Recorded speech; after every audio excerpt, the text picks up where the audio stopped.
একটু খেয়াল করে দেখেন। আর রোজা আছি তসবিহ দিয়ে আল্লাহর কাছে কইতাছি আল্লাহ টাকা দাও টাকা দাও টাকা দাও টাকা দাও। তাহলে আমি কি চামু?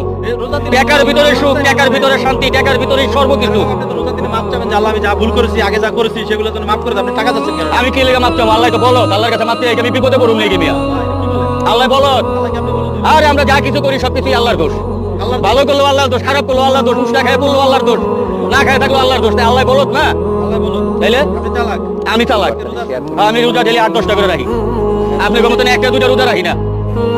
একটা দুইটা রোজা রাখি, আপনি 8-10টা কিভাবে? আমি 8-10টা রোজা রাখি কারণ আমার কেউ কিছু দিলে আমি না করতে পারি না, শরম করে।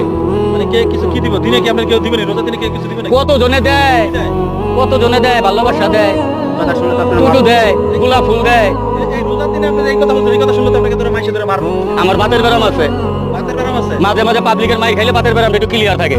মানে আপনি পাবলিকে মারলে আপনার বাতের ব্যথা ক্লিয়ার হয়? তাইলে আমি সেলুনে দিয়ে 1-200